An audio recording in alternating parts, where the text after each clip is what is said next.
Shalom, bertemu kita kembali di ibadah rumah kita masing-masing.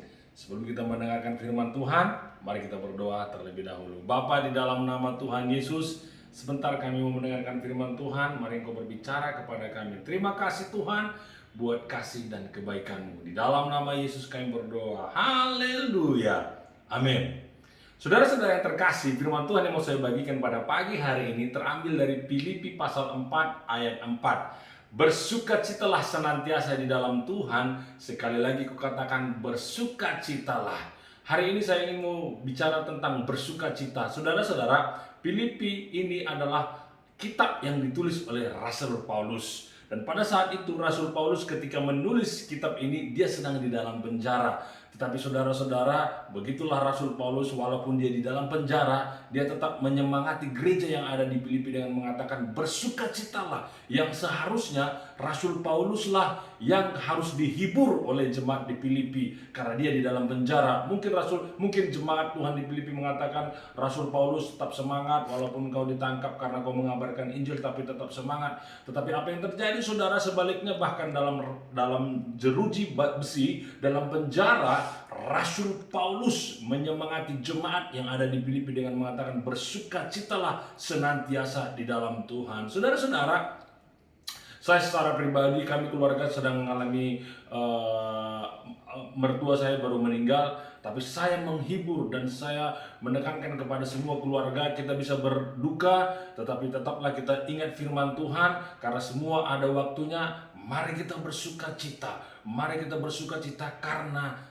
Tuhan, karena juga almarhum mertua sudah berada di tempat Allah bersama-sama dengan Tuhan. Jadi saudara-saudara, bersukacita ini yang pertama saya ingin bagikan bahwa bersukacita ini adalah perintah. Kenapa kita harus bersukacita? Karena itu adalah perintah. Bagaimana Rasul Paulus dia siap melakukan perintah itu walaupun dia di dalam keadaan yang terdesak, walaupun dia dalam keadaan yang tidak diinginkan dia, tetapi dia melakukan perintah Tuhan itu bersukacita. Karena itu yang pertama, kita jemaat Tuhan, mari kita bersukacita karena itu perintah Tuhan. Yang kedua saudara-saudara, kenapa kita bersukacita?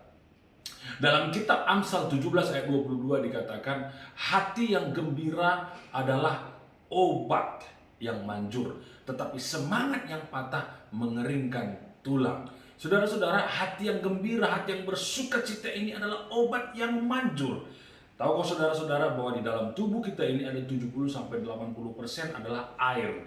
Dan molekul-molekul air yang ada dalam tubuh kita ini akan berespon kepada sikap hati kita. Kalau sikap hati kita cemberut, kalau sikap hati kita tidak bersukacita, dipenuhi dengan kekhawatiran, maka yang terjadi molekul-molekul air yang di dalam hidup kita ini akan hancur, akan tidak indah. Dan itu akan mengakibatkan apa? Stroke, sakit jantung saudara. Dan banyak penyakit yang diakibatkan ketika molekul-molekul air kita ini tidak bagus, dan itu semua dari pikiran. Karena itu secara ilmu, secara saintis juga ternyata hati yang gembira ini adalah obat. Dan saya mau katakan firman Tuhan mengajarkan kepada kita pada saat pagi hari ini bahwa hati yang gembira adalah obat yang manjur saudara-saudara. Karena itu jemaat Tuhan, saya ingin kita mengajak untuk kita sama-sama melakukan firman Tuhan ini bersukacita dan bergembira. Yang ketiga yang ingin saya bagikan adalah Mazmur 37 ayat 4. Dikatakan, dan bergembiralah karena Tuhan, maka ia akan memberikan apa yang menjadi keinginan hatimu. Saudara-saudara, ternyata bergembira juga ini menjadi satu kunci agar kita dapat menerima apa yang kita inginkan dari Tuhan. Saudara-saudara, saya punya 3 anak saudara-saudara. Ketika anak-anak saya ini bersukacita atau menyampaikan keinginan-keinginan mereka dengan cara-cara yang lucu, yang menggemaskan, saya saudara tergerak langsung. Anakku, kamu apa?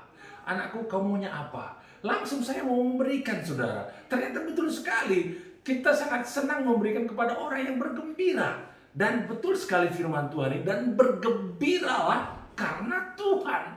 Terus sekali katakan, karena Tuhan, maka ia akan memberikan apa yang menjadi keinginan hatimu. Saudara-saudara, kalau saudara jemaat Tuhan ingin mendapatkan apa yang menjadi impian saudara, keinginan hati saudara, bergembira karena Tuhan. Biarlah ketiga poin ini, firman Tuhan yang dibagikan pada saat pagi hari ini boleh memberkati kita semua. Saya ingin berdoa kepada jemaat semua. Bapa, di dalam nama Tuhan Yesus, ajar kami Tuhan untuk senantiasa bersukacita bergembira karena Tuhan. Dan Engkau akan memberikan apa yang menjadi keinginan hati kami. Dan bergembira adalah obat yang manjur. Dan bergembira adalah ada satu perintah dari Tuhan. Terima kasih. Berkati semua jemaat Tuhan. Berkati umatmu yang ada di rumah masing-masing. Biarlah berkat Tuhan mengalir terus. Di dalam nama Yesus kami berdoa dan mengucap syukur. Dan siap menerima berkat dari Tuhan. Haleluya. Amin.